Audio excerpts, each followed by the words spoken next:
এখন তো সব আরবানা দেখাচ্ছে। হ্যাঁ, কি অদ্ভুত এখন ব্যাপার। আর বানায়।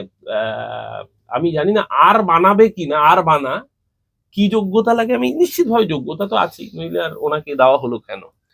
নইলে হুগলিতে তো আমাদের রাজনৈতিক কর্মীর অভাব ছিল না।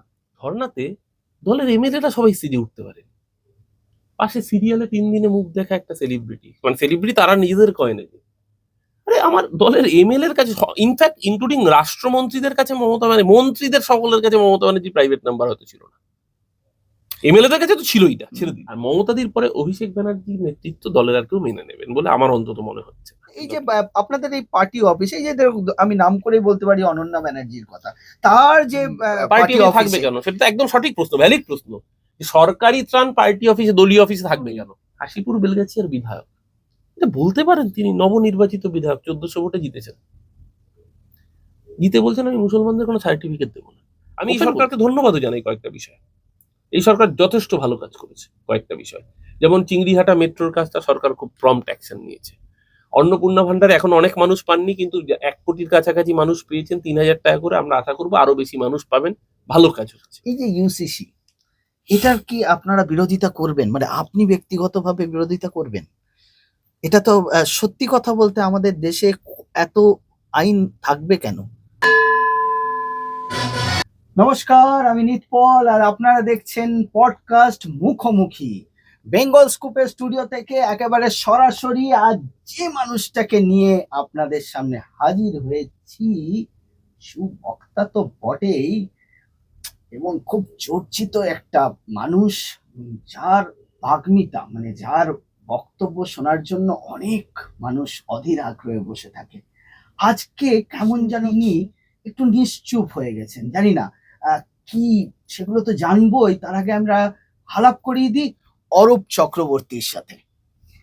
অরূপ বাবু কিন্তু এই মুহূর্তে কোন দিকে আছে কেউ জানে না। তার রাজনীতি, তার এই বেড়ে ওঠা, আমি যতদূর জানি একজন ওপার বাংলা থেকে আসা পরিবার, সেই পরিবারের মানুষ অরূপ চক্রবর্তী। কিভাবে এই রাজনীতিতে আসা হলো?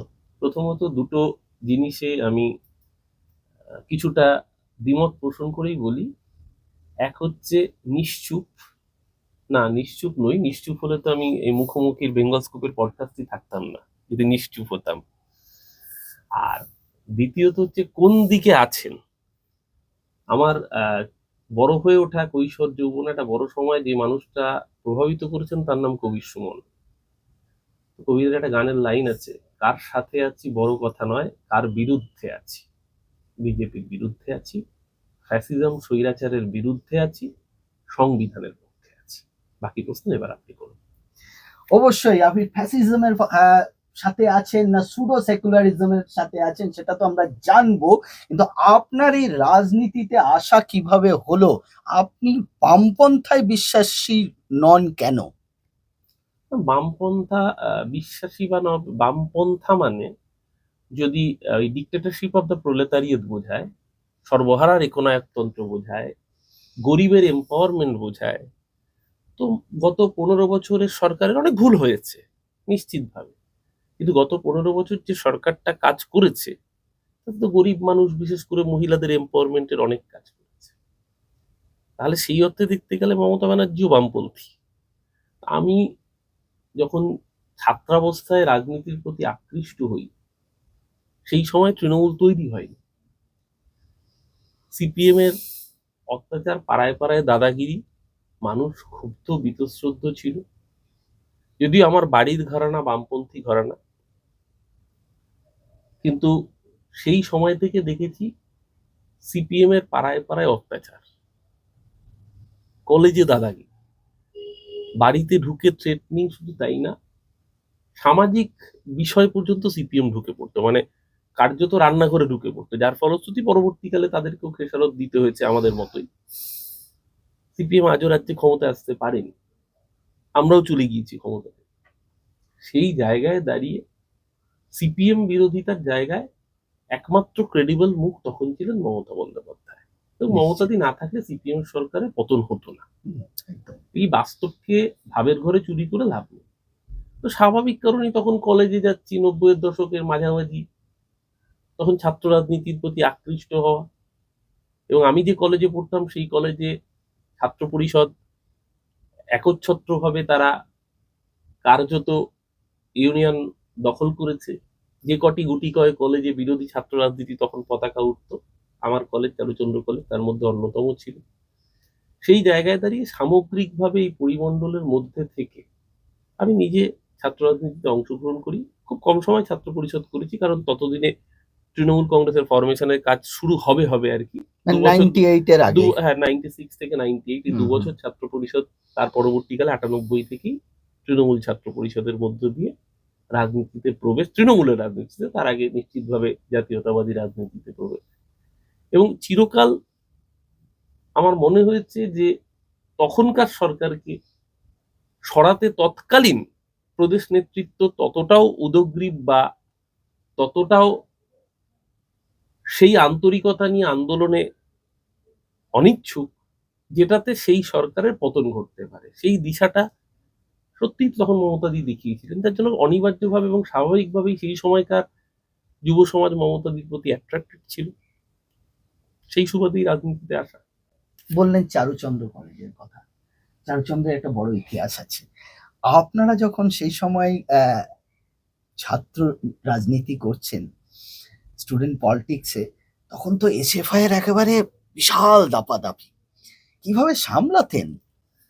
আসলে ঘটনাচক্রে আমি আমি বাংলাদেশ স্কুল থেকে পাশ করেছি। সেই জামানায় না মাধ্যমিক উচ্চ মাধ্যমিকে ফার্স্ট ডিভিশন পেলে লোকে দেখতে আসতো আর কি। হ্যাঁ, একদম। এখন যে 90% মার্কস মানে খুব হ্যাঁ। খারাপ মার্কস, 98 99 পেলে এখনকার দিনে পাত্তা পাওয়া যায় না। তখন ফার্স্ট ডিভিশন পাওয়া মানে একটা ভালো ছাত্র হিসেবেই গণ্য হতো। তো আমি প্রথম বিভাগে মাধ্যমিক উচ্চ মাধ্যমিক সবসময় পাশ করেছি এবং অঙ্কে কার্যত লেটার মার্কস নিয়ে পাশ করার পরেও আমি এন্ড্রুজ কলেজ, একটা কলেজ থেকে ফর্ম তুলেছিলাম। তখন আচ্ছা। তো অনলাইন এরকম ভর্তির ব্যবস্থা ছিল না। আমি জানি আমি এন্ড্রুজ কলেজে পাবোই, হুম, হুম। কারণ আমার ফার্স্ট ডিভিশন রয়েছে, অঙ্কে ওইরকম ভালো মার্কস রয়েছে। অদ্ভুতভাবে দেখলাম ফার্স্ট লিস্ট চলে গেল, সেকেন্ড লিস্ট চলে গেল, আমার নাম এলো না ম্যাথমেটিক্স অনার্স। তাই? মানে তখনও এই আমি ধরনের যেহেতু এসএফআই করি না বা আমার পারিবারিক ব্যাকগ্রাউন্ড বামপন্থী হওয়া সত্ত্বেও পরবর্তীকালে সেই মানে পার্টি ভাগ হওয়ার পর থেকে সিপিএম ভেঙে যায় এবং তারপরে কি অতি সিপিআই করতেন কি অতি আপনি? বাম মতাদর্শের সঙ্গে আচ্ছা, আমার বাবা কাকা ছিলেন। তো তাই? পরবর্তীকালে সেই জায়গায় দাঁড়িয়ে প্রবলভাবে সিপিএম এর বিরুদ্ধে একটা মনোভাব তৈরি হওয়া এবং মমতা বন্দ্যোপাধ্যায়ের সেই সময় 84 সালের উত্থান এবং তৎপরবর্তী সিপিএম এর বিরুদ্ধে আন্দোলন থেকে খুব স্বাভাবিকভাবেই মমতাদির প্রতি একটা আচ্ছা। নৈতিক সমর্থনের জায়গা তৈরি হয়। তো যে কোনো কারণেই হোক, যেহেতু আমি প্রথাগত সিপিএম বাড়ির ছেলে সেই হিসাবে পরিগণিত হইনি, হয়তো সেই কারণেই আমি সেদিনকে অদ্ভুতভাবে এন্ড্রুজ কলেজে আমি চান্সই পেলাম না। ফার্স্ট লিস্ট বেরিয়ে গেল, সেকেন্ড লিস্ট বেরিয়ে গেল। আচ্ছা। ইন্টারেস্টিংলি এন্ড্রুজ কলেজের তৎকালীন যিনি প্রিন্সিপাল, তিনি আবার আমার স্কুলের ওই বার্ষিক অনুষ্ঠানে সমাবর্তনে এসছেন হুম। পুরস্কার দিতে, এবং আমি পুরস্কার প্রাপক, কারণ আমি আচ্ছা। অঙ্কে হাইয়েস্ট। হ্যাঁ, আমি প্রথম বিভাগ আচ্ছা। তখন। নিরঞ্জন সদনের অনুষ্ঠান, আমি সেই অনুষ্ঠানে পুরস্কার নিই।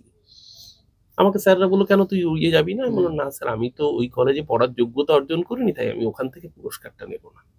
এখানে কারণ লেগেছে। যোগ্যতায় যদি আমি মানে চান্সই পেতে না পারি যার কলেজে, সেখান থেকে আমি কেন পুরস্কার নেব? তাই পুরস্কার নিইনি। এবং তখন ভাগ্যিস অনলাইন ভর্তি ছিল না।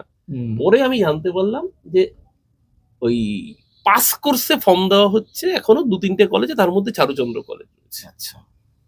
তো চারুচন্দ্র কলেজে আমি পাস কোর্সে প্রথমে ফর্ম তুললাম এবং পরে পাস থেকে তখন অনার্সে ট্রান্সফার হওয়ার প্রভিশন ছিল, যেহেতু আমার মার্কস ছিল। তো আমি খুব সহজেই অনার্সে পেয়ে গিয়েছিলাম, ম্যাথমেটিক্স অনার্স। তো আমার সাথে এখনো মানে এসএফআই এর সেই বন্ধু নেতৃত্ব যারা আর কি তখন কলেজে নেতৃত্ব, তাদের অনেকে আবার সংবাদ মাধ্যমে রয়েছেন। আচ্ছা। দেখা হলে এখনো তাদের আমি লেকপুল করি, কিরে তোরা আমাকে বাধ্য করলি তো সেখান থেকে ভাগ্যিস ভর্তিটা করিসনি। মানে আর তো তাদের সাথে এন্ড্রুজ এখনো মজা হয়। কলেজটার হলো না। না, তখন পরবর্তীকালে ঘটনাচক্রে আবার দীনবন্ধু এন্ড্রুজ কলেজের সাথে আমার হুম। স্মৃতিও রয়েছে। আমি হুম। ওখানকারই জনপ্রতিনিধি ছিলাম, ওই কলেজের গভর্নিং বডিতে আমি দীর্ঘদিন ছিলাম, বিইং অ্যাজ লোকাল রিপ্রেজেন্টেটিভ। পরবর্তীকালে আমি গভর্নমেন্ট নমিনি হিসেবে ওই কলেজেই ছিলাম, জনপ্রতিনিধি মানে প্রশাসনিক হুম। ব্যবস্থার অঙ্গ হিসেবে। কিন্তু ছাত্রাবস্থায় আমি আর ওই কলেজে ঢুকিনি। ছাত্র অবস্থায় আমরা জানতাম অরূপ চক্রবর্তীকে, বেশ ডাকাবুকো, হ্যান্ডসাম, লম্বা, অনেক মেয়ে তো প্রেমে পড়তো। কিরে, বাড়িতে বউ আছে, পেটাবে। আপনি কি পডকাস্টে দেখেছেন, মার খাওয়াতে দেখেছেন? না না, আমার বউ একেবারেই সেরকম নয়। বরং বউ এটা বিশ্বাস করবে না যে বউ জানে যে দিনের শেষে যাই করি না কেন, দিনের শেষে বাড়িতে গিয়ে আমাকে একটু স্মৃতিচারণ করা যাবে না না না সেইরকম। ওই সময়ের আসলে অরূপ চক্রবর্তীকে? একটা ব্যাপার হয়েছে, কি হয়েছে, যখন অ্যাকচুয়ালি যেই সময়টা আমি কলেজে পড়তে গিয়েছি, আর প্রথম কথা আমার নিজের সাবজেক্টের প্রতি আমার খুব মানে সবচেয়ে বেশি ভালোবাসা ছিল আমার সাবজেক্টের প্রতি, এটা অনস্বীকার্য। এবং তার পরবর্তীকালে রাজনীতি, রাজনীতির আবর্তে এমন ভাবে জড়িয়ে গিয়েছিলাম, নিশ্চিতভাবে ভালো লাগা তো আসতেই পারে জীবনে, কিন্তু সেটা প্রেমে পর্যবসিত হওয়ার মতো এরকম। আর ওই নচিকেতার ভাষা বা শিলাজিতের ভাষা ধার করলে তো প্রেম তো জীবনে একবার আছে না। তখন তো নচিদার গানগুলো তখন নচিদা তখন পিক ফর্মে, ওই নীলাঞ্জনা তখন মানে মোটামুটি তুঙ্গে, তখন সবার মধ্যেই মানুষ নীলাঞ্জনা খোঁজে। আপনি তো গানটাও বেশ ভালো না না, গান। একদমই গাই না আমি। গান গাইলে এখানে আপনার স্টুডিওর পাশে যদি কুকুর টুকুর থাকে তারাও তারা করতে পারে। না, অরূপ চক্রবর্তীর অনেক গুণ আছে, একজন খাদ্য রসিক মানুষও বটে তিনি। তো এই যে ছাত্র রাজনীতি থেকে উত্থান এবং মমতা ব্যানার্জির সান্নিধ্যে আসা, আপনাকে কিন্তু সেভাবে আমরা পেলাম না। হ্যাঁ, একজন পৌর পিতা হিসাবে আমরা পেলাম, কিন্তু তারপরে আমরা আপনাকে কিন্তু মুখপাত্র হিসাবেও অনেক সময় অনেক জায়গায় আপনাকে বাদ দিতে হয়েছে। কেন? এই কিন্তু পার্টি ডিসিশন, ঘটনাচক্রে যারা বাদ দিয়েছিলেন তারাই এখন মমতাদি পিঠে সেই অর্থে যারা ওই বলছে না যে ছুরি মারা, বেইমান ইত্যাদি, তো তারা দেখলাম তারা সবার আগে চলে এসেছেন। আমি না হয় খারাপ মানে ভালো তৃণমূল বা খারাপ, আমি কোন তৃণমূল আমি বুঝতে পারছি না। আমার মনে হয় এই মুহূর্তে আমি আপাতত প্রত্যাখ্যাত বা পরিত্যক্ত মানে তৃণমূল। আপনি ঋত তৃণমূলও নন, মৃত তৃণমূলও নন এবং কালীঘাট তৃণমূলও আমি নন। বিজেপি বিরোধী। কতদিন এই বিরোধিতা করবেন? যতদিন শাসক থাকবে, স্বৈরাচার থাকবে, ফ্যাসিজম থাকবে, ততদিন তার বিরুদ্ধে কণ্ঠ থাকবে। একদিন দেখা তো এমনি যাবে না যে আপনিও যোগদান করছেন যোগদান মেলায়? রাজনীতি সম্ভাবনার শিল্প, politics is the art of possible. কিন্তু এই মুহূর্তে গোটা দেশের যা পরিস্থিতি, আজকে সমস্ত মিডিয়া হাউস কার্যত বিক্রি হয়ে গিয়েছে। কয়েনের গদি মিডিয়াও এখন ক্লিশে হয়ে গিয়েছে। এই যে দিল্লিতে যন্তর মন্তরে এতদিন ধরে প্রোটেস্ট চলছে, সোনম ওয়াংচুক আজকে বোধহয় 6 দিন পার করে সপ্তম দিনে অনশনে পড়লেন, গোটা মিডিয়া ব্ল্যাক আউট করেছে। সেই সময়ে দাঁড়িয়ে দেশের মানুষ আজকে যে আশা নিয়ে, নিশ্চিতভাবে নরেন্দ্র মোদী সরকারও তো একটা আশা নিয়ে এসেছিলেন, যে তারা বলেছিলেন বেকারদের চাকরি দেবেন, তারা বলেছিলেন কালো টাকা ফিরলে দেশের অর্থনীতি ভালো হবে, তারা বলেছিলেন মনমোহন সিং এর সরকার চুরি করেছে। পরবর্তীকালে দেখা গেল সিএজি রিপোর্টে মনমোহন সিং এর সরকার কোনো দুর্নীতি করেননি, না 2G স্পেকট্রামে কোনো অনিয়ম হয়েছিল, যেই অভিযোগ তুলে তারা ক্ষমতায় এসেছিলেন। উল্টে কালো টাকা তো ফিরলই না, ডিমনিটাইজেশন করে ব্ল্যাক মানি কার্যত মার্কেট ইকোনমিতে ঢুকে পড়লো, সাদা হয়ে গেল, ইনফ্লেশন বেড়ে গেল, ডলার প্রায় 100 ছুঁই পৌঁছে গেল, পেট্রোল ডিজেলের দাম 114 টাকা লিটার। আন্তর্জাতিক বাজারে ক্রুড অয়েল কিন্তু অর্ধেক হয়ে গিয়েছে, অর্থাৎ পেট্রোল বা ডিজেলের দাম এই মুহূর্তে যে দাবি বিজেপি করেছে সেই দাবি অনুযায়ী 70 টাকার নিচে থাকার কথা। সেই জায়গায় একে পেট্রোলে ইথানল মেশানো হচ্ছে, আর ওর মানে একদম 100% বা 99% যে পেট্রোল, সেই পেট্রোল 149 টাকা প্রতি লিটার। অত সামগ্রিকভাবে দেশের মানুষের নাভিশ্বাস ওঠানোর জন্য যা যা করণীয় বর্তমান কেন্দ্রীয় সরকার সেই কাজগুলো সবই করে ফেলেছে। তার সাথে নিট পরীক্ষার দুর্নীতি, যেটা নিয়ে কোনো মিডিয়া আলোচনা নেই, তার সাথে রাম মন্দিরের 3,000 কোটি টাকা যে স্ক্যাম, হিন্দু খাত্রে মে, হ্যাঁ তো বোঝা যাচ্ছে হিন্দু কেন খাত্রে মে। রাম মন্দিরের টাকায় যদি, ভগবান রামের টাকায় যদি চুরি হয়ে যায়, তাহলে দেশে হিন্দু খাত্রে মে থাকবে না তো কে থাকবে? কোথাও কোনো মিডিয়া, কোনো উচ্চবাচ্য নেই। কিন্তু আজকের দিনে দাঁড়িয়ে সোশ্যাল মিডিয়া, ইন্ডিপেন্ডেন্ট আপনাদের মতো ইউটিউবাররা, তাদের মাধ্যমে দেশের মানুষের কাছে কিন্তু এটা শুধু কয়েকজন সাংবাদিকের মধ্যে আর সীমাবদ্ধ নেই, যে একা রবিশ কুমার, একা ধ্রুব রাঠি, একা এই আকাশ ব্যানার্জি দেশভাগ তারা করছেন বিষয়টা, সেখানে সীমাবদ্ধ নেই, বা অভিষেক শর্মার মতো সাংবাদিকরা তাদের মধ্যে সীমাবদ্ধ নেই। একদিকে যেরকম ওই অঞ্জনা ওম কাশ্যপ, সুধীর বাবুরা রয়েছেন, তিনি উল্টো দিকে এই আপনাদের মতো ইন্ডিপেন্ডেন্ট ইউটিউবাররা রয়েছে। দেশ এই মুহূর্তে সত্যি কি খুব ভালো আছে? প্রশ্নটা এখানে। আর দিনের শেষে আমরা যারা রাজনীতির ছাত্র, আমি নিজেকে একজন রাজনীতির ছাত্র হিসেবে দেখতে পছন্দ করি। আমি বিশ্বাস করি রাজনীতির ছাত্র হতে গেলে রোজা লুক্সেমবার্গের একটা কোট আছে, যেটা বাংলা তর্জমা করলে দাঁড়ায় বিরোধীকে বলতে দাও। বিরোধী মানে শুধু পার্লামেন্টারি ডেমোক্রেসি বিরোধী নয়, বিরোধী মানে বিরোধী মত। বিরোধী মত এক্সপ্রেশনের জায়গা ক্রমশ সংকুচিত হয়ে যাচ্ছে।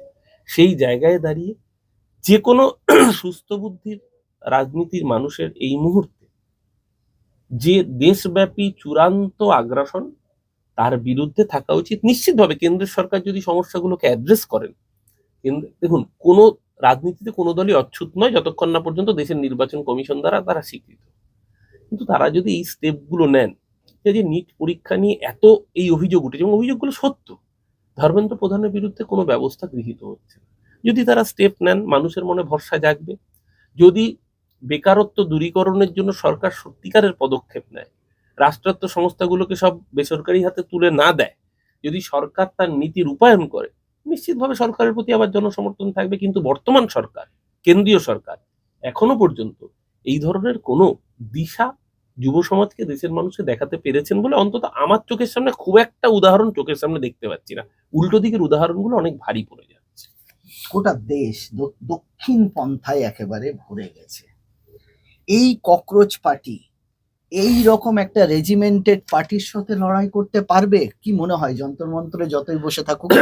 দেখুন, আবারও বলছি, পার্লামেন্টারি ডেমোক্রেসিতে একসময় বামপন্থীরা যতই শুয়োরের খোয়ার বলুক না কেন, সংসদীয় গণতান্ত্রিক পদ্ধতিতে আপনাকে যদি কোনো স্বৈরাচারী সরকারকে হটাতে হয়, তাহলে আপনাকে সংসদীয় গণতান্ত্রিক পদ্ধতিতেই আসতে হবে এবং দেশের স্বীকৃত রাজনৈতিক দলগুলোর পার্লামেন্টারি ডেমোক্রেসি প্রসেসের মধ্যে দিয়েই আপনাকে ক্ষমতা বদল করতে হবে এবং মানুষের উপর বিশ্বাস হারানো চলবে না। দেখুন, এই যে এবারের পরিবর্তন হলো 2026-এ বাংলায়, বিজেপি বাংলার 80,631টা বুথ আছে, তার মধ্যে অন্তত 1/3 বুথে এজেন্ট দিতে পারে। নেই এজেন্ট, আজও তাদের এজেন্ট নেই। এই যে ক্ষমতায় এসছে, পাড়ায় পাড়ায় সব বিজেপি হচ্ছে, আজও তারা বিজেপি সব বুথে এজেন্ট খুঁজে পাবে না। স্যার, কি জন্য দায়ী আপনারা নন? আমি বলছি, আপনি মানুষ ভোট দিয়েছে। মানুষ তৃণমূলের, বিশেষ করে বিগত 5 বছরের রাজত্বকালে অতিষ্ঠ হয়ে উঠেছিল একটা শ্রেণীর মানুষ। সেই মানুষের ভোট কার্যত এবার তৃণমূলকে রিজেকশনের ভোট ছিল। কে ওই যে কার সাথে আছি বড় কথা নয়, কার বিরুদ্ধে আছি, মানুষ পশ্চিমবাংলার ক্ষেত্রে তৃণমূলের আপনি বিরুদ্ধে ছিল। কখনো অ্যানালাইসিস করলেন এই যে ধরুন 4 তারিখ থেকে আজ হলো জুলাই মাসের 4 তারিখ হতে যাচ্ছে, এই যে 2 মাস, আপনার অ্যানালাইসিসটা কি? যে এই যে একজন অগ্নিকন্যা, এরা জনমানুষের কাছে তিনি এত পরিচিত, সে ধীরে ধীরে ধীরে ধীরে এই 15 বছরে এই জায়গায় এসে দাঁড়ালেন। কোথাও আপনার সেনাপতির সমস্যা হলো না তো সেনাপতি চুজ করাতে? না, আমি আবারও বলছি, দেখুন, আমরা বলি 294টা আসলে মমতাদি প্রার্থী। একদম। তাহলে সেনাপতি হয়েছেন কারণ নেত্রী ছিলেন বলে। নেত্রী না থাকলে সেনাপতি হবেন না। তৃণমূলের সিম্বলে কলা, এই যে আজকে তৃণমূলের সিম্বল নিয়ে এত টানবাহাল না চলছে। তৃণমূলের সিম্বল জোড়া ফুল থাকলো না কাটা কলা গাছ থাকলো, নাকি ওই গরুর লেজ থাকলো, নাকি বাদুরের ডানা থাকলো, কিছু যায় আসে না, as long as Mamata Banerjee is there. Mamata Banerjee নিজেই সিম্বল। তৃণমূলের সিম্বল যদি আগামী দিন কেউ ম লেখে, মমতা ব্যানার্জির আদ্যক্ষ, তাহলে ওটাতেই মানুষ ভোট দেবে যারা মমতা ব্যানার্জিকে পছন্দ করে। সিম্বল দিয়ে তৃণমূলে কিছু যায় আসে না, as long as Mamata Banerjee is there. তৃণমূলের এবারে দেখুন, আমি তো হারার কারণ বিশ্লেষণ করার মালিক নই, আমি দল এই মুহূর্তে আমি সেই জায়গায় নেই। কিন্তু একজন রাজনৈতিক কর্মী হিসেবে আমার মনে হচ্ছে বেসিক যে 3-4টে জিনিস এবারের হারের অন্যতম কারণ। একটি কারণ তো অবশ্যই আমরা 34টা সিটে সরাসরি হেরেছি এসআইআর ভোট চুরির ফলে। প্রায় 35 লক্ষ মানুষের নাম আন্ডার অ্যাডজুডিকেশন তালিকা করে বাদ দেওয়া হয়েছে এবং তারা অধিকাংশ বৈধ নাগরিক। এই যে দ্বিতীয় দফার ভোটের আগে, 29 তারিখে ভোটের আগে 27 তারিখে লাস্ট ট্রাইব্যুনাল বসেছিল। 1476 জন অ্যাপ্লাই করেছিলেন, 1469 জনের নাম উঠে গিয়েছিল। অর্থাৎ 99.6% মানুষ বৈধ নাগরিক, তাদের নাম জোর করে বাদ দেওয়া হয়েছিল। মোহতাব শেখ কংগ্রেসের ক্যান্ডিডেট এবার জিতেছেন ফারাক্কা থেকে, মোহতাবের নাম বাদ দিয়ে দেওয়া হয়েছিল। ভাবুন, একে বাদ দিয়েছিল ইলেকশন কমিশন, চুজ করে নিল মোহতাবকে বাংলার মানুষ। মানে গায়ের জোরে মুসলমানদের নাম বাদ দিয়ে, গায়ের জোরে মহিলাদের নাম বাদ দিয়ে, কারণ টার্গেট ভোটার ব্যাংক হচ্ছে মুসলিম ভোট ব্যাংক, বিজেপিকে ভোট দেয় না, মহিলারা মমতাদিকে ভোট দেন, এরকম একটা কয়েনের ছিল। সেই বেছে বেছে একটা সম্প্রদায়কে টার্গেট করে বাদ দিলে পার্লামেন্টারি ডেমোক্রেসি থেকে অবশিষ্ট থাকে নিশ্চিতভাবে। তাহলে 34টা আসন যদি আমি বাদও দিই, তাহলে 206, 207 থেকে 7 বাদ দিচ্ছি, 206ই ধরছি, কারণ 7-এর ইলেকশনটা পরে হয়েছে ফলতাটা, তো ওটা স্বাভাবিক কারণে একটা। হিন্দু মন জয় করতে পারলো না কেন তৃণমূল? কে বলেছে আপনাকে হিন্দু মন জয় করতে পারেনি? এই কথাগুলোর পরে হিন্দুরা তো ক্ষেপে একেবারে বিপক্ষে চলে গেল। মানে এই statistics এই আপনি কোত্থেকে পেলেন? এই যে মঞ্চ থেকে আপনারা তাহলে আপনার নেত্রী বলে দিল যে আমি না থাকলে আরেকটা কমিউনিটি পুরো শেষ করে দেবে যেই হিন্দুকে। জায়গাগুলোতে মালদা মুর্শিদাবাদ ছাড়া বা দিনাজপুর ছাড়া যে জায়গাগুলোতে তৃণমূল জিতলো সেখানে কি হিন্দুরা তৃণমূলকে ভোট দেয়নি আপনি মনে করেন? এই এই আপনার এই অ্যানালাইসিস কি বলে, না, হিন্দুরা দিয়েছে কি এই কয়েক আদেও? না না, এটা হিন্দু মুসলমান বলে নয়, এইটা সরকারের বিরুদ্ধে অ্যান্টি ইনকামবেন্সি। প্রচুর মুসলমান তাহলে বিজেপিকে কেন ভোট দিলেন? উত্তরবঙ্গে আমরা দেখেছি যে ভদ্রলোক ওই একটি বিশেষ চ্যানেলে, চিৎকার করা চ্যানেলে স্টুডিওতে আসতেন, কিন্তু বিজেপি সংখ্যালঘু মুখ। আজকে প্রচুর সংখ্যালঘু মানুষ বিজেপিকে ভোট দিয়েছেন। কেন দিয়েছেন? কারণ তৃণমূলের নিচু তলায় যে অপারেশন, যে কোট আনকোট একটা দাদাগিরি রাজ চালু হয়েছিল, তার বিরুদ্ধে মানুষ নিষ্কৃতি পেতে চেয়েছিল। এবার সে গরম চাটু থেকে জ্বলন্ত উনুনে ঝাঁপ দেবে কিনা সেটা তো সময় বলবে, কিন্তু যতক্ষণ পর্যন্ত 2026-এর নির্বাচনকে আপনি বেঞ্চমার্ক হিসেবে রাখবেন, ততক্ষণ পর্যন্ত তৃণমূলের এবারের হারের পেছনে একদিকে যেরকম এসআইআর এ 34টা সিট দিয়েছে, 206 থেকে 34 বাদ দিন, আমি 205 ধরবো, কারণ রাজারহাট গোপালপুরের যে কাউন্টিং, রাজারহাট নিউ টাউনের যে কাউন্টিং, সেটা তো ম্যাল প্র্যাকটিস হয়েছে, একটি বুথে তৃণমূলকে 1 ভোট দেওয়া হয়েছে, যেটা পরে রিকাউন্টিং করা হয়েছে, নইলে ওখানেও তাপস চ্যাটার্জি জিতে গিয়েছেন, সেটাকেও বাদ দিচ্ছি 205, তার থেকে 34 বাদ দিন, তাহলে 171টা সিটে ভারতীয় জনতা পার্টি জিতেছে। 171টা সিট আমি যদি তর্কের খাতিরে ধরি তারা কাউন্টিংও প্রেশার ক্রিয়েট করেছে, তাহলেও তারা 150টার কাছাকাছি সিটে জিতছে, অর্থাৎ ফেয়ারলি 147-এর বেঞ্চমার্ক তারা পার করেছে। কেন করেছে? তার অন্যতম কারণ তৃণমূলের যে মূল ভোটার শক্তি সেটা ছিল মহিলা ভোট ব্যাংক। এক বিজেপি অন্নপূর্ণা ভান্ডারের প্রতিশ্রুতি দিয়েছিল, যে তৃণমূল মানুষকে 500 টাকা থেকে শুরু করে 1,500 টাকা অব্দি পাইয়ে দিয়েছিল, সেই মানুষ দেখেছেন ইনস্ট্যান্টলি আমি 3,000 টাকা পাবো মহিলারা। এবার দেখা যাচ্ছে 2,20,00,000 মানুষ অন্নপূর্ণা পেতেন, এবার সেটা কমে 1,20,00,000 হয়ে গিয়েছে, প্রায় 1 কোটি উপরে মানুষ বাদ গিয়েছে, সেটা পরের প্রশ্ন।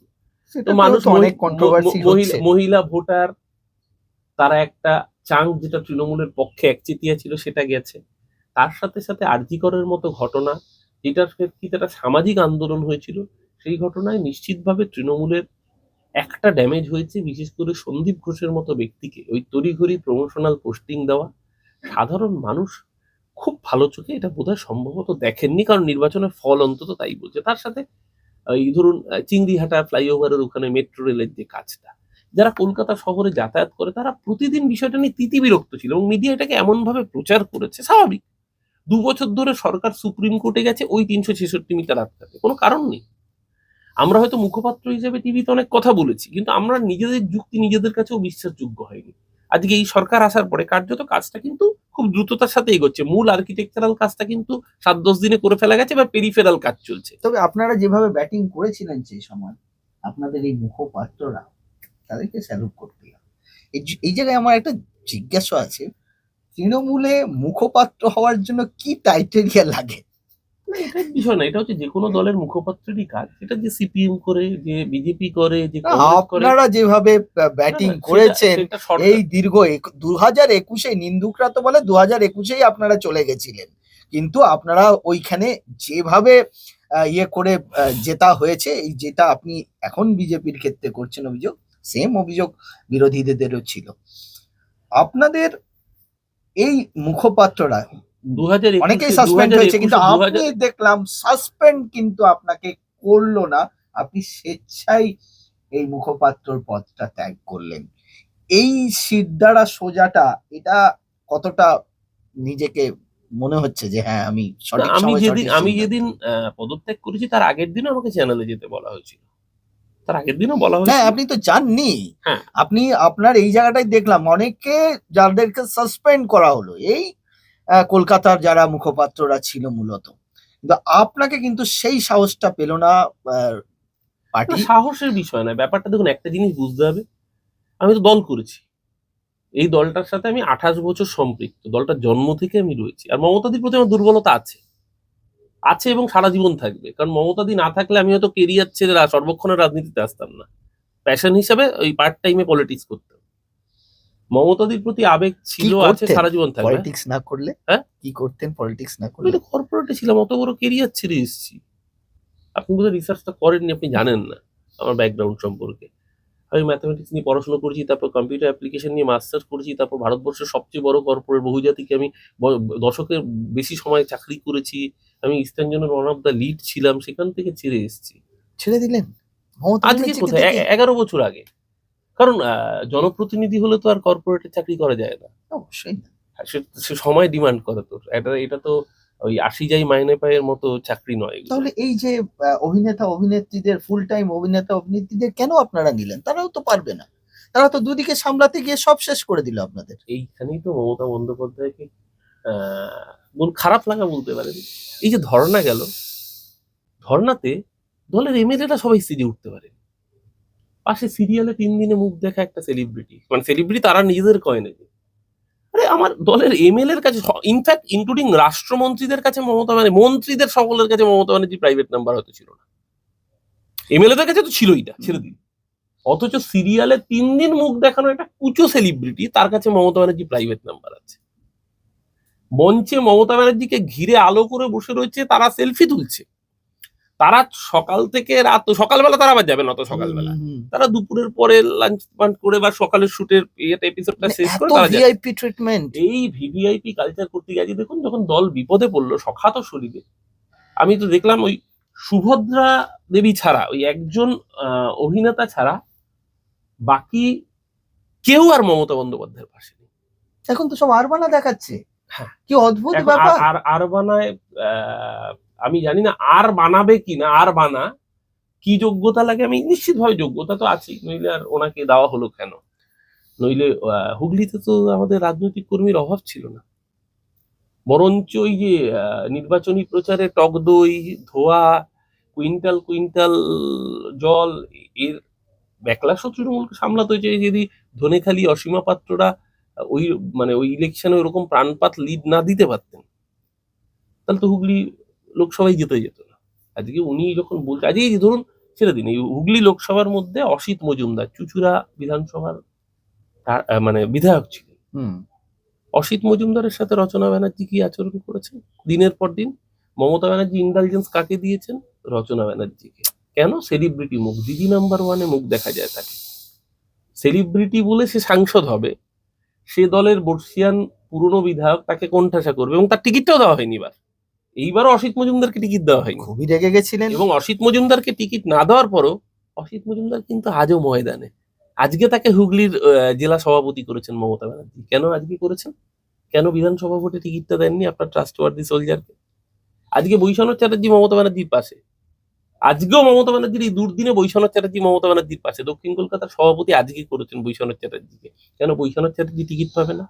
কেন? আপনারও আছে নিশ্চয়ই। না, সেটার জন্য নয়, যে কোন রাজনৈতিক কর্মী কেন টিকিট পাবে? 28 বছর ধরে দিদির সঙ্গে রয়েছেন, এখনো পর্যন্ত বিধায়কের টিকিট পেলেন না কোথাও। বৈষ্ণব, আমি তো তাও দুবার জনপ্রতিনিধি হয়েছি। বৈষ্ণব চ্যাটার্জির মতো প্রথম দিন থেকে, বৈষ্ণব তো আমারও নেতা ছিল, একই মানে আমি চারুচন্দ্র কলেজে যখন পড়তাম বৈষ্ণব আমার লিডার। কেন বৈষ্ণব চ্যাটার্জির মতো মানুষরা টিকিট পাবে না? কেন? মানে প্রশ্নটা তো এখানেই, যে সকালে জয়েন করে বিকেলে টিকিট পাবে, তাহলে কেন অসিত মজুমদার বৈষ্ণব চ্যাটার্জিরা টিকিট পাবে না?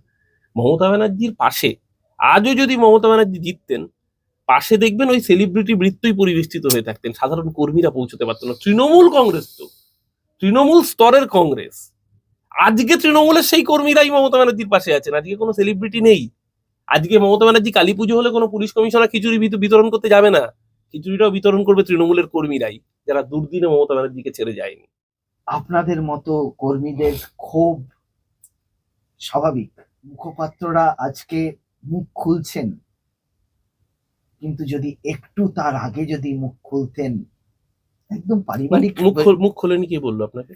আপনারা কতটুকু পৌঁছাতে পেরেছিলেন? না, মমতা ব্যানার্জির কাছে পৌঁছতে পারেনি। এইখানেই তো আপনাদের বড় ক্ষোভ। না, কারণ কি, মমতা ব্যানার্জির ডানকানার বাকান যারা ছিল, যে কম্পাউন্ডার গুলো ছিল, পেশেন্ট জানতো ডাক্তারবাবুর কাছে গেলে তার শরীর ঠিক হয়ে যাবে, ডাক্তারবাবু ওষুধ দেবে।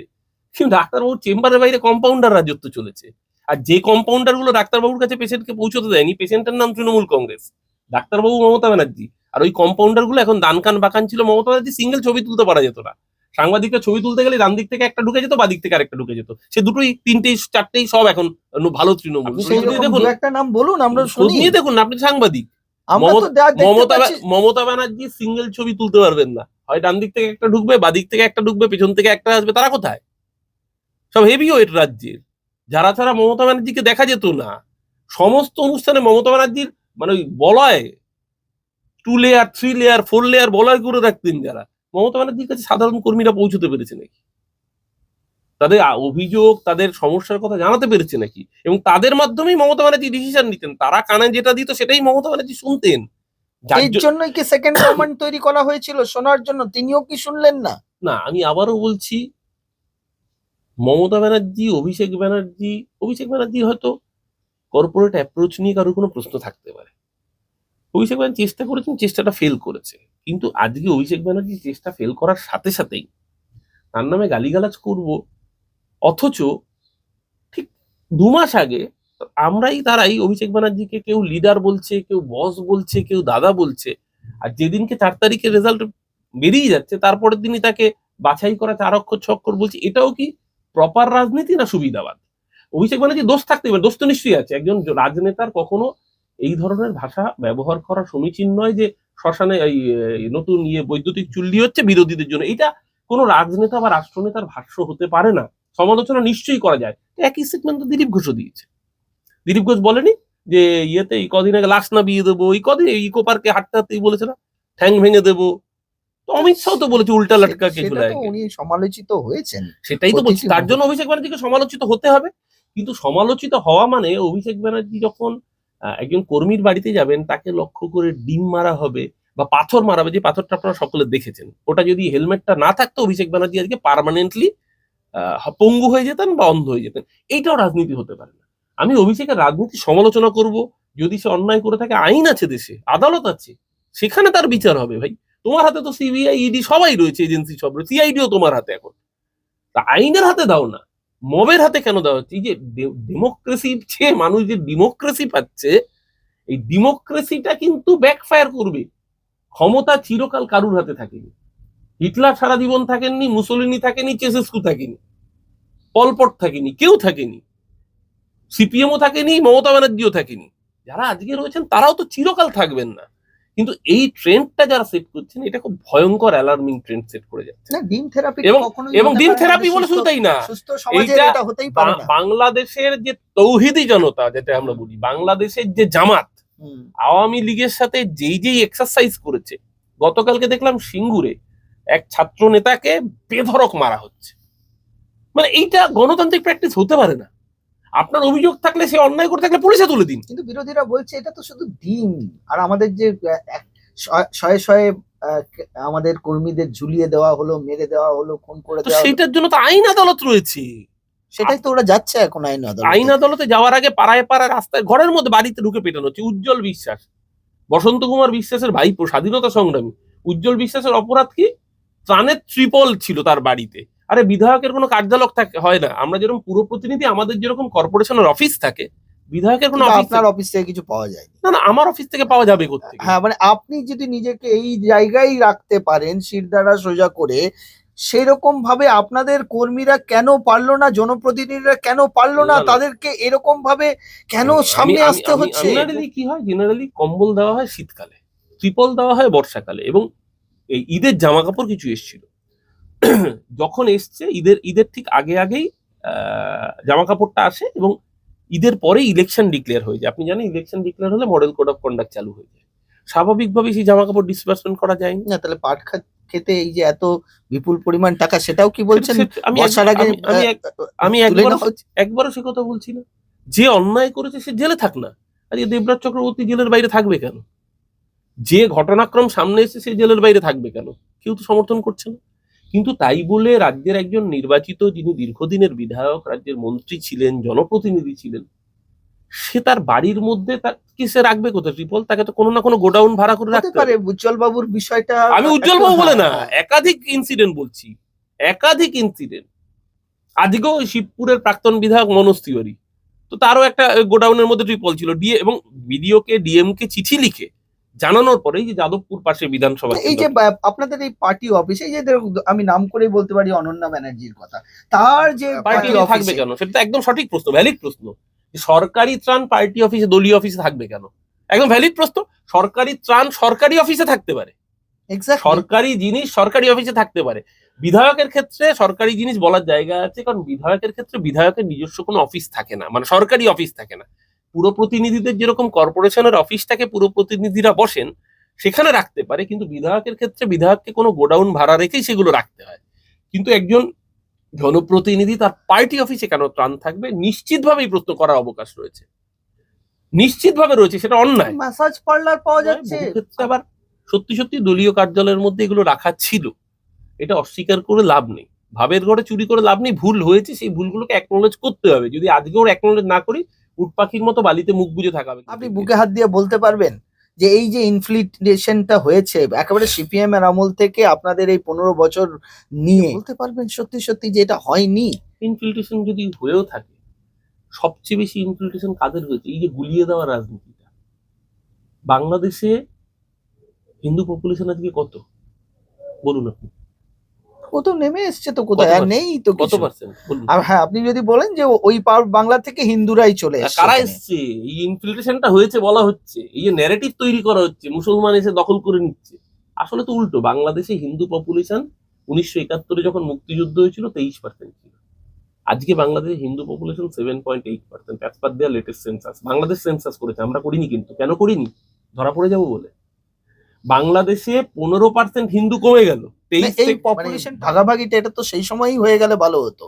সেটা তো আপনার অভিযোগ নিশ্চয়ই থাকবে ওই সময়ে। কেন ভাগাভাগি হবে? যেটা পাঞ্জাবে হয়েছে, পুরো পপুলেশন ট্রান্সফার হয়েছে। যদি বাঙালি পছন্দ না করে, যদি বাঙালি মনে করে থাকে, কেউ যদি মনে করে থাকে ওপার বাংলায় থাকবে, এটা তার অপরাধ। থাকতে পারলো না তো, সেটা থাকতে পারলো না, রাজনৈতিক পরিস্থিতি। তাহলে এপারে আমরা কি ভালো এক্সাম্পল সেট করছি?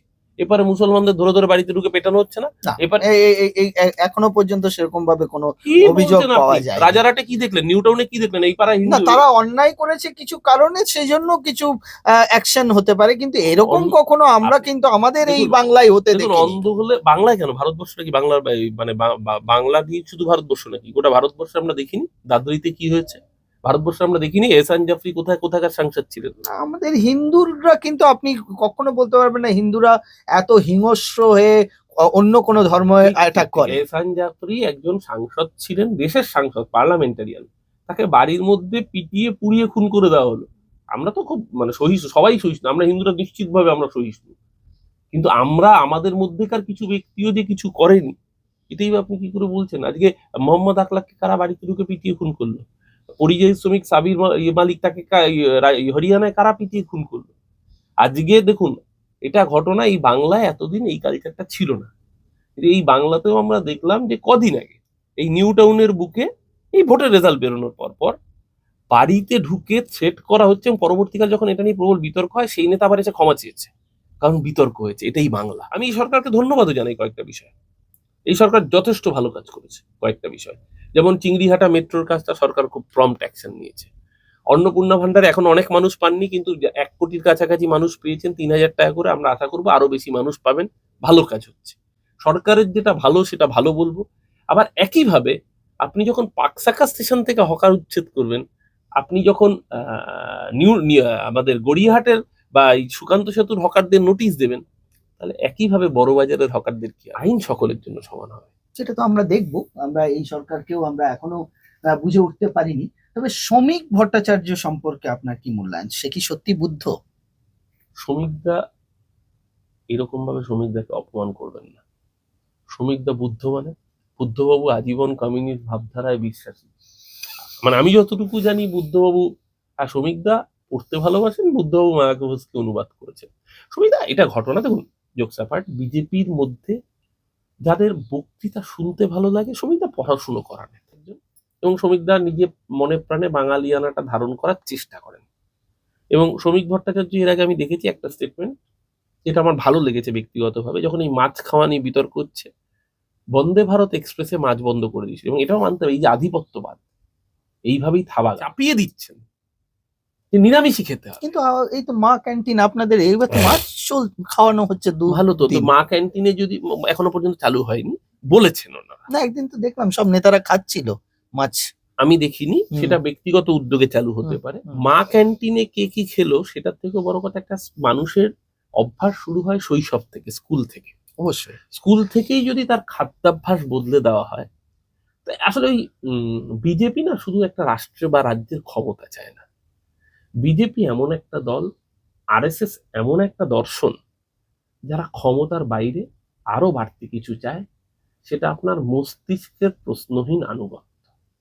যেই আনুগত্য আপনাকে এক দেশ, এক ভাষা, এক সংবিধান, এক নিশান, এক ধর্ম, এক খাদ্যাভ্যাস, এই ইউনিটি ইন ডাইভার্সিটির যে কনসেপ্টটা, সেটাকেই টুকরো করে দিয়ে ইউনাইটেড একটা জায়গা তৈরি করতে চায়, যেখানে কেন্দ্র রাজ্য আলাদা কিছু থাকবে না, যাতে ডিলিমিটেশনের সাথে সাথে one nation one vote. UCC, এটার কি আপনারা বিরোধিতা করবেন? মানে আপনি ব্যক্তিগতভাবে বিরোধিতা করবেন?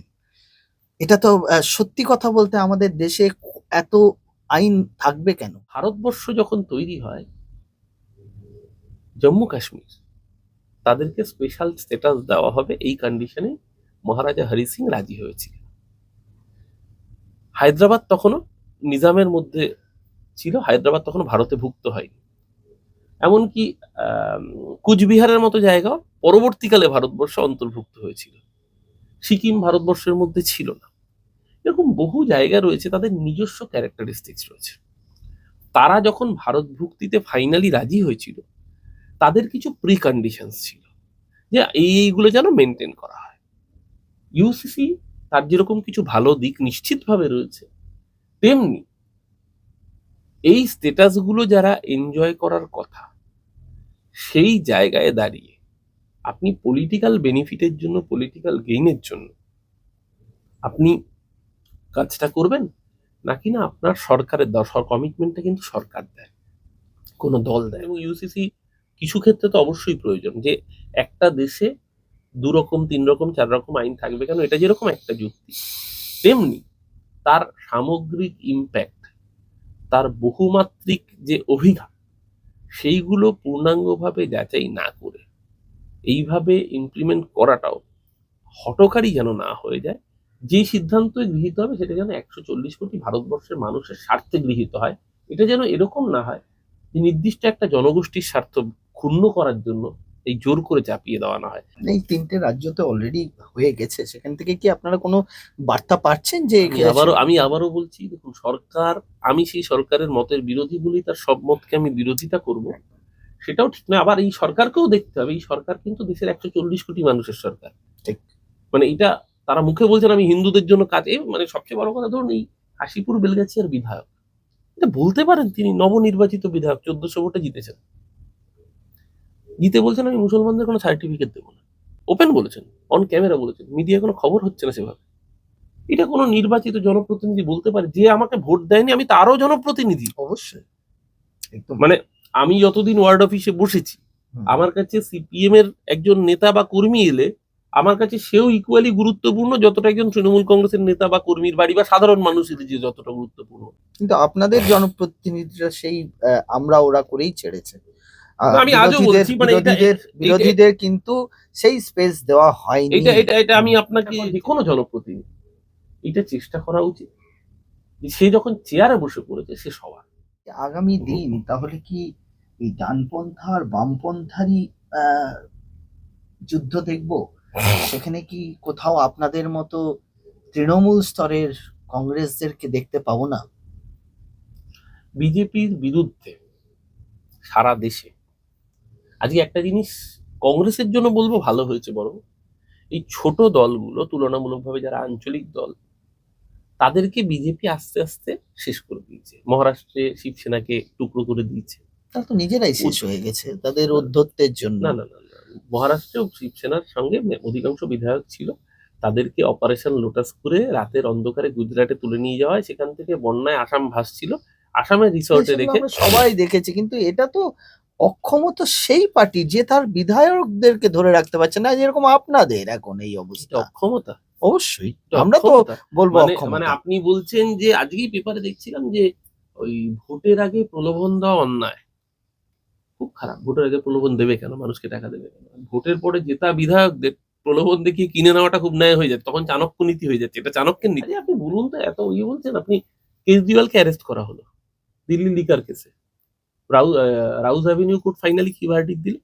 কেজরিওয়াল নির্দোষ। মাঝখান থেকে কি হলো, ইলেকশনের আগে কেজরিওয়ালকে অ্যারেস্ট করে দেওয়া হলো। কে করলো? Central agency ED. ইডি কার কথায় চলে? অমিত শাহ, নরেন্দ্র মোদী, নির্মলা সীতারামন। কারা করলো অ্যারেস্ট? বিজেপি। ভোটে জিতলো কে? বিজেপি। আপনি বলবেন এটা ন্যায় নীতি, এটা চাণক্য নীতি? এইটা যদি ডেমোক্রেসি হয় তাহলে ডেমোক্রেসিতেই ঠিক আছে, তাহলে ওই ডেমোক্রেসিতে ডেমোক্রেসি প্রাপ্য। আগামী দিন কি দেখতে পাবো আবার তৃণমূল একজোট হয়েছে?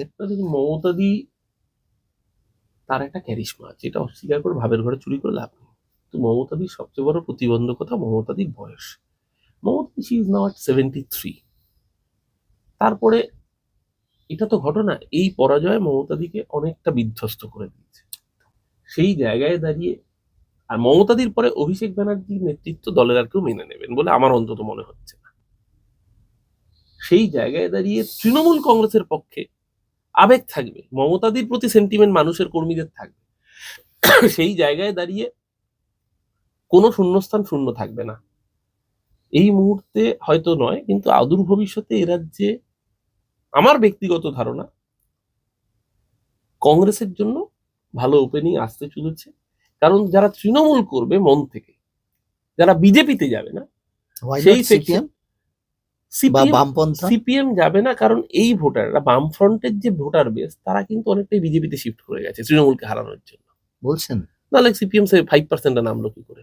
যে সিপিএম অন্তত 29% থেকে 40% ভোট পেত, সেই সিপিএম নিজেরাই তো 5%-এ দেবে এসছে। তারা তো তাদের ভোটাররা, সিপিএম বলেছে ভোটার কি কারুর কেনা, কিন্তু যেই ভোটার বিজেপিতে চলে গেছে, যারা এখন শাসক দলে, তারা আর সিপিএম এ আসবে না। তৃণমূলের যারা ভোট ব্যাংক, ভোটার বেস, তারা ইনভেরিয়েবলি দক্ষিণপন্থী ভোটার, তারা চট করে সিপিএম এ যাবে না। তাদের পক্ষে easier option for switch is Congress. এই যে শোনা যাচ্ছে দিদি এবং সেটা যদি হয় ভালো। হ্যাঁ, এই যে এটা কি আগামী দিন তাহলে সত্যি হতে চলেছে? সেটা যদি হয় ভালো। এবং আমি আবারও বলছি, সর্বভারতীয় স্তরে বিজেপিকে রুখতে গেলে কংগ্রেসকেও পার্ট টাইম পলিটিক্সের বাইরে এসে ফুল টাইমার হতে হবে। কংগ্রেস নেতৃত্বকেও এটা বুঝতে হবে যে নরেন্দ্র মোদী, অমিত শাহ, আমি যত সমালোচনাই করি না কেন, তারা 24 ঘন্টা এই বয়সেও পরিশ্রম করছেন। আজকে দেখুন, শত্রুরও যেটা গুণ সেটাকে আপনাকে অ্যাকনোলেজ করতে হবে। তারা রাজনীতিটাই করেন, আর কিছু করেন না, সারাক্ষণ 24 ঘন্টা। অমিত শাহ এই বয়সে অসুস্থ শরীর, তাকে আমি চূড়ান্ত অপছন্দ করি। আমি মনে করি গুজরাট গণহত্যার অন্যতম নায়ক অমিত শাহ, আমি মনে করি। কিন্তু তারপরেও ওই ব্যক্তি জেলেও গিয়েছেন, সিবিআই কাস্টাডিতে ছিলেন প্রায় 87 দিন। তারপরও ওই ব্যক্তি যে পরিশ্রম করেন, সেই পরিশ্রম কটা লোক করে? যার যেটা গুণ সেটা আপনাকে অ্যাকসেপ্ট করতে হবে। এই যে রেজিমেন্টেড পার্টি বিজেপি, যেটা আমরা বামপন্থীদেরকেও দেখেছিলাম, একদম নিচু স্তর থেকে উপস্তরে একটা চেইন দিয়ে তারা বাঁধা থাকে। কংগ্রেস তো সেরকম কোনোদিনই হতে ওই জন্যই কংগ্রেস টিকে থাকবে। এই কারণেই কংগ্রেস টিকে থাকবে, কারণ এই বজ্র আটুনি ফসকা গেরোর শিকার কখনো কংগ্রেস হবে না। রেজিমেন্টেড পার্টি, রেজিমেন্ট ক্ষমতায় থাকলে একরকম, কিন্তু কংগ্রেসের মাথাতেই তো দেখুন, আবারও বলছি, ঘুঘু পাখির বাসা হয়ে গেছে। মানুষ যদি মনে করে পরিবর্তন করবে না, মানুষ তার নেতা তৈরি করে নেয়। তাহলে আগামী দিনে অরূপ চক্রবর্তীকে কংগ্রেসে দেখছি। আমি আবারও বলছি, রাজনীতি সম্ভাবনা শিল্প। আজ তৃণমূল না করলে বিজেপি বা কংগ্রেসে যেতে হবে কেন? তৃণমূল না করলে সিপিএম, দল ছাড়লেই, কোনো দলে না গিয়েও রাজনীতি করা যায়। দিনের শেষে পলিটিক্যাল পার্সন। আজকেই যে আমি আপনার স্টুডিওতে এসেছি, আমি তো তৃণমূল না, সিপিএম না, বিজেপি না, আমি রাজনৈতিক কর্মী যিনি রাজনীতি চর্চা করতে পছন্দ করেন। আমি একজন রাজনৈতিক কর্মী যিনি রাজনীতি পড়াশোনা করতে পছন্দ করি। আমি মন থেকে এখনো মনে করি যে বিজেপিকে গোটা দেশ থেকে সরাতে না পারলে দেশের গণতন্ত্র বিপন্ন হবে, যদি না বিজেপি তার মোডাস অপারেন্ডি চেঞ্জ করে। রাজনীতিতে কোনো কিছুই চিরস্থায়ী নয়। কি চেঞ্জ করলে আপনি বিজেপিতে জয়েন করবেন? বিজেপি পারবে না, কারণ বিজেপি ইনক্লুসিভনেস পলিটিক্স এর কথা বলবে না। বিজেপি মনে করে যে হিন্দু রাষ্ট্র হওয়া উচিত। আপনি সেটা চান না? বিজেপি না, আমি চাই না। আমি চাই ভারতবর্ষ ধর্মনিরপেক্ষ, সংবিধান মেনে চলা একটা রাষ্ট্র হোক। ভারতবর্ষ সবার।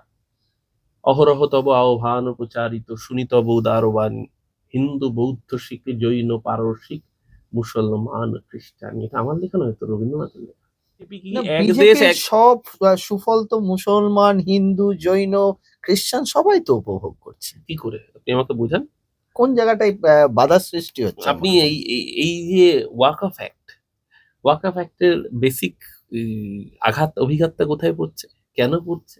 আজকে কেন আপনি বলুন, এই এত কথা আমরা বলছি বটে, বিজেপি আপনি জম্মু কাশ্মীরের স্ট্যাটাস থেকে চেঞ্জ করলেন কেন? জম্মু কাশ্মীর ভারতের অন্তর্ভুক্ত হয়েছিল কেন? আসলে আমি আবারও বলছি, বিজেপি না, এমন আপনি একটা দল। 370 বিলোপের বিরোধিতা করছেন। আমি আদালত রায় দিয়েছে, সেখানে আমি আমার তো ব্যক্তিগত জায়গায় আমার ইয়ে থাকবেই, রিজার্ভেশন থাকবেই আমার। আজকে 370 আজকে ইউনিয়ন টেরিটরি করলেন কেন লাদাখকে? কার সুবিধার জন্য? লাদাখে আজকে জম্মু কাশ্মীরের জমিকে, মূল টার্গেটটা তো ওখানে রেয়ার আর্থ মিনারেলস রয়েছে, আজকে লিথিয়াম পাওয়া যাচ্ছে। অবশ্যই পাওয়া আজকে যাচ্ছে। আজকে কার প্রফিট হচ্ছে? কে জমি কিনছে লাদাখে? একরের পর একর আদানি কিনছে। আজকে একটা দল, সে আমাদের যদি তো একটা মাইক্রোচিপ বানাতে হবে, হ্যাঁ, আমাদের তো এই কম্পোনেন্ট গুলো দরকার। এক্স্যাক্টলি। যেমন ধরুন, প্রধানমন্ত্রী সফর সঙ্গী হচ্ছেন আদানি, কোথায় কোথায়, যেই যেই জায়গায় আছে, ধরুন এই যে পহেলগাম জঙ্গি হামলা হলো, ঠিক আছে, পহেলগাম জঙ্গি হামলা কিছুদিন পরে দিল্লিতে ব্লাস্ট হলো, আপনার মনে আছে? দিল্লিতে যখন ব্লাস্ট হলো, পরের দিন নরেন্দ্র মোদী কোথায়? ভুটানে গেছেন, সাথে কি রয়েছে? আদানি। কারণ ভুটানে আদানির সাথে বাণিজ্য চুক্তি হবে, ভুটানের সাথে। আজকে অস্ট্রেলিয়ায় যাচ্ছে নরেন্দ্র মোদী, সাথে কে? আদানি। পরের দিন কি হচ্ছে? অস্ট্রেলিয়ার মাইনিং সেক্টরে আদানি ইনভেস্ট করবে, এবং আদানি ইনভেস্ট করবে বলে এসবিআই এর চেয়ারম্যান ছিলেন সম্ভবত অরুন্ধতী দেবী, তখন চেয়ারম্যান ছিলেন, আদানিকে সফট লোন দিয়েছে @1% ইন্টারেস্ট। কত টাকা জানেন? সম্ভবত ওটা 3,000 কোটি টাকা। এই যে বিজেপির উন্নয়নটা কার জন্য? এটা কি নির্দিষ্ট শিল্প গোষ্ঠীর জন্য? তাহলে তো আপত্তি থাকবে।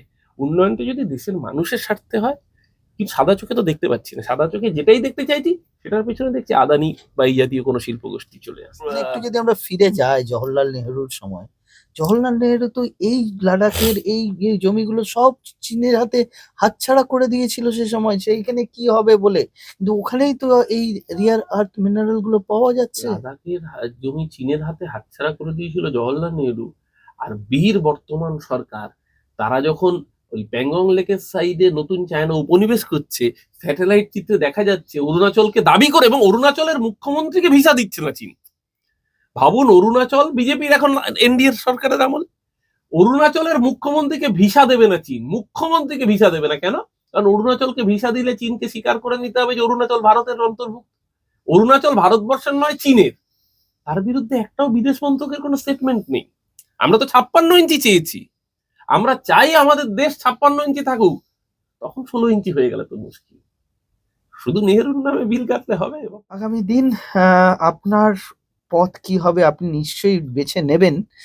আমরা সেই সময়টার জন্য বসে থাকবো, কিন্তু আপনাকে রাজনীতি থেকে আমরা সরে যেতে দিতে চাই না। আপনি আবার সেই কর্পোরেট দুনিয়ায় ফিরে যান, সেটা আমরা চাই না। অরূপ চক্রবর্তীর সঙ্গে এই আড্ডাটা। না, আমি জাস্ট একটা জিনিস শেষ করি, দেখুন, এটা তো ঘটনা, রাজনীতি তো আমার রুটি রুজি নয়। আমি রাজনীতি তো প্যাশন থেকে করতে এসেছি, আর যে মানুষের প্যাশন থাকে সে মানুষ, আর পলিটিক্যাল মানুষ, সে চিরকাল পলিটিক্যাল থাকবে। কিন্তু যেহেতু ফরচুনেটলি আমার প্রফেশন রাজনীতি নয়, আমার প্যাশন রাজনীতি, আমি আমার প্রফেশনাল কাজই করব উইথ পলিটিক্যাল প্যাশন। আর আমি শুরু করেছিলাম কবি সুমনের একটা গানের লাইন দিয়ে, আমার মনে হচ্ছে শেষ করিও এই লাইনটাই অ্যাপ্ট হবে এখানে।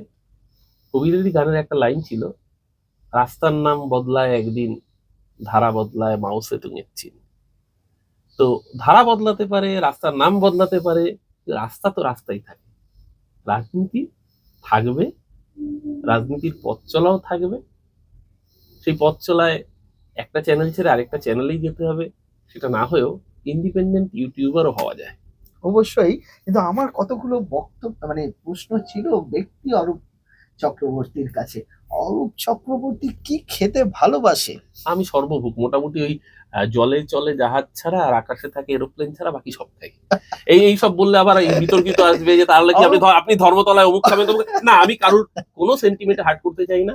আমি সত্যি কথা বলছি, আমি ধর্মপ্রাণ মানুষ, আমি মা কালীকে বিশ্বাস করি, আমি মা দুর্গার পুজো করি, কিন্তু তার মানে এই নয় যে আমি কারোর খাদ্যাভ্যাসের বিরোধী। আমি সকলের খাদ্যাভ্যাসকে সম্মান করি, কিন্তু আমি আমার নিজের ধর্মাচরণে বিশ্বাস করি, এবং আমি বিশ্বাস করি আমার সংখ্যালঘু ভাইটি সেও যেন তার ধর্মাচরণ নিয়ে বাঁচতে পারে। অবশ্যই, কিন্তু এই যে একেবারে ফাটাফাটি ওয়ার্ল্ড কাপ চলছে, ফুটবলটা কি দেখেন? ফুটবলে ভাই সব কিছু করার নেই, ওখানে মানে ওখানে ওখানে কোনো বদল হবে না, ওখানে ওখানে মানে ওখানে মানে আমি দেখুন, আমি কিন্তু বদল না, আমি আজও মমতাদিকে ভালোবাসি, কিন্তু আমি দলটা করবো না। হুম। আমি মমতাদিকে ভালোবাসি, আর ওখানে মমতাদির কি প্রতি অভিমান আছে, আর্জেন্টিনা কোনো প্রশ্নই ওঠে না। ওখানে আমি নীল সাদার বিরোধী, আচ্ছা, ওখানে আমি চূড়ান্ত নীল সাদার বিরোধী। কিন্তু ওখানে ব্রাজিল তো সেই জায়গায় যাচ্ছে না। বাঘ বাঘ বুড়ো হয়ে গেল, দাঁত পড়ে গেল, বাঘ বাঘই থাকে, বাঘ কিছু হয় না। ব্রাজিল ব্রাজিলই থাকবে, ব্রাজিল জিতুক বা হারুক, once a Brazil supporter always be Brazil supporter. কখনো দুঃখ রয়ে গেল যে মেসিকে ধরে ছবি তোলা হলো না? ভাগ্যিস, একমাত্র আমি বোধহয় টালিগঞ্জের জনপ্রতিনিধি যে একটাও টিকিট পাইনি। এই যে ওপরের মানুষটার সঙ্গে একটা যুদ্ধ সারাক্ষণ চলতো, সেই মানুষটাকে কি কিছু বলবেন এখন? সে তো নেই। কোন মানুষ? আপনারই নামের বিশ্বাস। না, আমার নামে অতটা বিশ্বাস না রাখাই ভালো, আমি অবিশ্বাসেই থাকি। ফিল্ম ইন্ডাস্ট্রির এই দুর্দশার জন্য আপনি কি সৌরভ বিশ্বাসকে দায়ী করবেন? আমি এই জগতের লোক নই, তাই যেই জগতের লোক আমি নই, আমার মনে হয় রাজনীতিবিদদের সমস্যা আছে, জানেন তো। মানে আমি পলিটিক্যাল অ্যানালিস্ট ঠিক ওভাবে হতে চাই না, মানে যে জাপানে ভূমিকম্প হলেও মতামত দেবে, আবার ওই কিউবাতে দুর্ভিক্ষ হলেও মতামত দেবে, ওই ন্যাটো বাহিনী নিয়েও মতামত দেবে, আবার বাংলাদেশে জামাতে ইসলামী নিয়েও মতামত দেবে। আমি সেই জায়গায় যেতে চাই না। যেটা আমার সাবজেক্ট নয়, সেই সাবজেক্টটা সম্পর্কে না জেনে বলা উচিত না। তবে হ্যাঁ, এটা ঠিক যে অভিযোগগুলো উঠেছে, সেই অভিযোগগুলো অত্যন্ত খারাপ। কোনো শিল্পীকে তার শিল্পী সত্তার জায়গায় বিচার করা উচিত, সেটা কে কোন মতাদর্শ সেটা দিয়ে বিচার না করাই ভালো। এবং এই ব্যান কালচারটা বন্ধ হওয়া উচিত, এটা সমর্থনযোগ্য কোনোভাবেই হতে পারে না। আমি আশা করব নতুন সরকার যারা এসছেন, বিশেষ করে এখানে রূপাদির মতো গুণী শিল্পী রয়েছেন, টালিগঞ্জ থেকে যিনি জিতেছেন তিনিও একজন গুণী শিল্পী, আমার বন্ধু রুদ্রর সাথে আমার ব্যক্তিগত বন্ধুত্ব। ও রাজনীতির আমি চূড়ান্ত বিরোধিতা করি, ও আমাকে দেখলেই গাল দেবে, আমি ওকে দেখলে গাল দেবো, কিন্তু রুদ্র অত্যন্ত গুণী অভিনেতা। আমি বিশ্বাস করব, ভরসা রাখতে চাই যে ওরা অন্তত এই ব্যান কালচারটাকে এবার পার্মানেন্টলি ব্যান করতে পারবে বলে। পাপিয়া অধিকারীর উপরে কতটা ভরসা রাখেন? দেখুন, আমার সাথে তো ওনার খুব বেশি আলাপের সুইয়ে হয়নি। মানে ইলেকশনের সময় একটি চ্যানেলের ডিবেটে ছিলাম, আমি এবং উনি যুযুধান প্রতিপক্ষ ছিলেন। তা আমি ওনাকে অনেক শ্লেষাত্মক বাক্য বিনিময় করেছিলাম, উনিও আমার দল, আমি ওনাকে ব্যক্তিগত না, মানে ওনার দলের বিরুদ্ধে, উনি আমার দলের বিরুদ্ধে বলেছেন। সেদিনই সৌজন্য বিনিময় হয়েছিল। আর জেতার পরে উনি একদিন ডেকেছিলেন, আচ্ছা, ডেকে ওই সমস্যার কথা জানতে চেয়েছিলেন। তো উনি চেষ্টা করছেন, নতুন বিধায়ক হয়েছেন, উনি চেষ্টা করছেন ওনার মতো করে। মানে খুশি আপনি এই মুহূর্তে বিধায়কের একদম কাজে খুশি? মানে সবে 2 মাস হয়েছে, এর মধ্যে তো অখুশি মানে এই, তাহলে যদি আমি বলি যে আজকে উনি কাজ করতে পারছেন না, তাহলে তো এটা মিথ্যাচার করা হবে। একটা মানুষকে তো তার ন্যূনতম সময় দিতে হবে। নমস্কার, আজ এইখানেই রাখলাম। অরূপদার মতো একটি মানুষকে আমরা এতক্ষণ ধরে পেলাম, এবং যথেষ্ট এনার্জেটিক মানুষ, বসলে পাশে বোঝাই যায়। আগামী দিন আবার আমরা অরূপদাকে নিয়ে হাজির করব। সেই সঙ্গে সঙ্গে আরো বদলে যাবে অনেক কিছু, অনেক রাজনীতির অনেক পরিমণ্ডল, অনেক পরিস্থিতি বদলে যাবে। অবশ্যই তার কাছ থেকে শুনবো। আর এই চির সবুজ মানুষটাকে একটু সবুজ দিয়েই বরণ করে নি। এখানে আরেকটা ইন্টারেস্টিং লাগলো, গাছে সবুজের মধ্যে কয়েকটা পাতা একটু হলুদ ছোঁয়া আছে। ওয়ার্ল্ড কাপ চলছে তো, সবুজ হলুদই এলো। ওয়ার্ল্ড কাপটা সবুজ হলুদেই আসুক। একদম। নেইমার কেন এবার সেই ফর্মে নেই সেটাও আমাদের জানার বাকি রইলো, কিন্তু আমরা ওয়ার্ল্ড কাপের পরেও সেই প্রশ্নগুলো করতে পারবো। নমস্কার। আমাদের ভিডিও ভালো লাগলে লাইক এবং শেয়ার করুন, কমেন্ট সেকশনে গিয়ে জানান আপনাদের মতামত। কোথায় থেকে দেখছেন সেটাও আমাদের জানাবেন, তাহলে আমরা বুঝতে পারবো কত দূর আমরা পৌঁছতে পারলাম। আরও ভিডিও পেতে আমাদের চ্যানেলটি সাবস্ক্রাইব করুন এবং প্রতি মুহূর্তে আপডেট পেতে প্রেস করুন পাশে থাকা বেল আইকন।